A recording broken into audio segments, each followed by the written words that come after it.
conscience et l'appel aussi au retour de la diaspora en Afrique. Donc, et je peux dire aujourd'hui que l'appel a été entendu, parce que depuis un moment, beaucoup de Sénégalais ont quitté la France sûrement pour venir faire des choses en Afrique. Et beaucoup de Maliens, beaucoup d'Ivoiriens, donc, sont revenus pour faire bouger les choses. Et puis, aujourd'hui, l'Afrique est en train de se réveiller parce que nous, notre combat a été renforcé par les réseaux sociaux. Les réseaux sociaux ont commencé à montrer des choses dont on parlait et qui n'étaient pas visibles, qu'on ne pouvait pas toucher. Voilà. Et donc, le fait qu'il y a tout ça, je pense que le processus de réveil est en marche aujourd'hui. Il y a une prise de conscience, il y a des pays qui sont en train de s'unir. Moi, je suis très heureux de voir ça. Mais en même temps, le constat est réel. C'est que nous n'avons jamais été autant divisés. Voilà, c'est ça qui est la réalité. Avant, on avait l'Union africaine, surtout, on avait la CEDEAO. Aujourd'hui, on a la CEDEAO et l'AES. Donc, moi, je dis, peut-être qu'on est sur le chemin de l'unité, mais là, on vient de faire, quelque part, un bond en arrière. Parce que nos ancêtres et nos parents auraient voulu qu'on passe à une autre étape positive, au lieu d'être divisés. Et puis, vous pouvez constater que les Maliens sont divisés, les Burkinabés sont divisés, les Nigériens sont divisés, et même les Ivoiriens sont divisés, ça c'est politiquement, je veux dire. Et donc, moi je compte continuer à parler d'unité. D'unité, il y a des gens qui disent non, Tikenja, si Bob Marley avait été là, il allait prendre position pour tel ou tel groupe. Mais je pense que Bob Marley aurait été là aujourd'hui, il aurait chanté l'unité. Parce que l'Afrique unie gagnera tous les combats et l'Afrique divisée ne gagnera rien. Tant qu'on restera divisé, les gens vont continuer à nous manipuler, vont continuer à piller nos richesses. C'est pourquoi vous verrez sur le net, il y a beaucoup de personnes qui m'accusent parce qu'il y en a qui voudraient m'avoir avec eux, ainsi de suite. Voilà, il y en a qui voudraient que je sois leur porte-parole, etc. Et je pense que ce soit les gens de la CEDEAO ou les gens ceux qui soutiennent ceux qui sont dans la CEDEAO, ceux qui sont dans l'AES, moi je considère tout le monde comme des Africains. Moi mon rêve, comme je le dis, quand l'Afrique, voilà, ça va faire mal quand on sera unis. Et donc, il faut que les 54 pays africains soient ensemble. Donc, aujourd'hui, j'apprécie l'association des 3 pays qui ont le même problème. Le problème des 3 pays, c'est que c'est des pays sahéliens, hein, et ils ont le terrorisme. Ils ont le terrorisme aux fesses. Donc, il faut qu'ils se mettent ensemble pour combattre ce fléau. Et donc, moi, je pense que l'union fait toujours la force.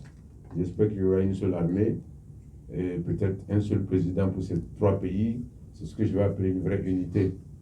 Voilà. Parce que si chacun continue à faire son truc et puis on dit qu'on est unis, moi je dis que j'ai un problème avec ça. En fait, mon rôle, ce n'est pas d'appartenir ni à la CEDEAO ni à l'AES. Et mon rôle, c'est de continuer à expliquer aux Africains que tant qu'on sera divisé, on n'avancera pas. Et qu'il faut absolument qu'on soit unis. Vous savez, l'Afrique n'a pas la place qu'elle mérite. Nous avons la majorité des matières premières dont les pays occidentaux ont besoin pour continuer le développement. Nous sommes sur un continent où la jeunesse est assez nombreuse. Nous sommes sur l'un des plus grands continents. Et donc, nous devons être à l'avant du train, mais pas à l'arrière. Pourquoi nous sommes à l'arrière du train? Parce que nous sommes divisés. L'Union européenne, je crois que c'est 26 ou 27 pays. Les États-Unis, 50 ou 52 États. Nous sommes 54 pays, man. Nous sommes 54 pays. Et nous avons, j'ai parlé des matières premières tout à l'heure. Moi, je ne connais pas beaucoup de petits blancs qui n'aiment pas le chocolat. Hein. La Côte d'Ivoire est le premier producteur mondial de chocolat. Voilà, le jour qu'il y aura rupture de chocolat, il y en a qui vont péter les plombs. Combien de personnes en Occident se lèvent le matin pour boire du café? Voilà, et je pense qu'il y a un bon pourcentage. S'il n'y a pas de café, les gars vont péter les plombs. Donc, je ne parle que de ces deux matières premières. On peut faire le tour de l'Afrique et vous trouvez que chaque pays a quelque chose d'important dans le fonctionnement de la chaîne mondiale. Donc, ce n'est pas normal qu'on soit derrière. Donc, aujourd'hui, pour répondre à votre question, moi, j'ai mal au cœur parce que je me suis battu pour que l'Afrique soit unie. Et je constate que,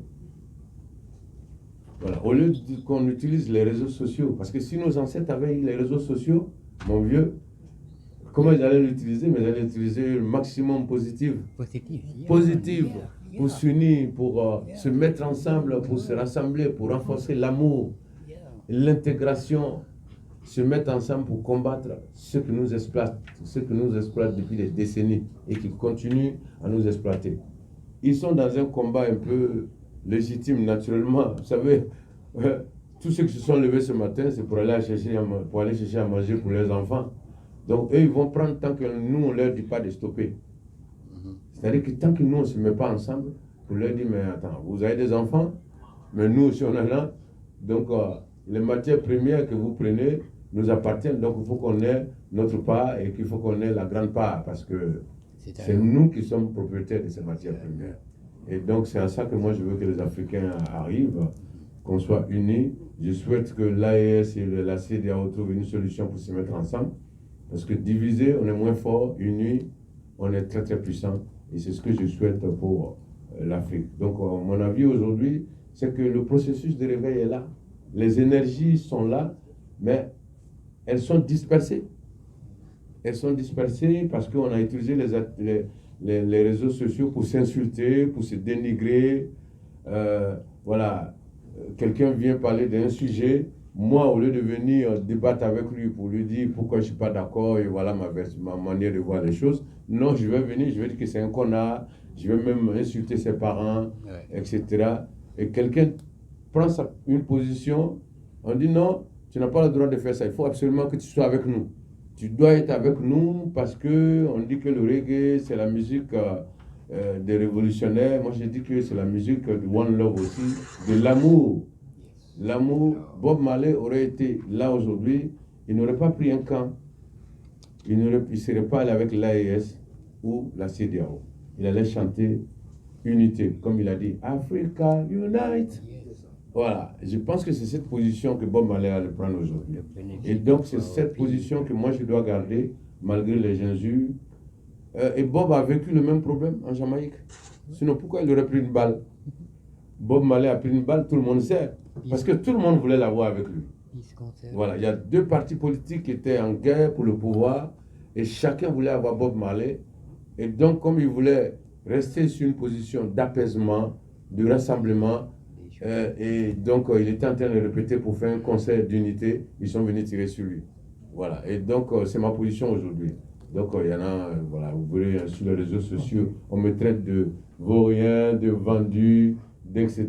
Parce que chacun veut m'avoir. Et donc, je prends les mêmes balles que Bob Marley et j'ai l'intention de continuer à parler d'unité parce que je pense que c'est l'union qui fait la force. Merci. Alors, j'aimerais juste ajouter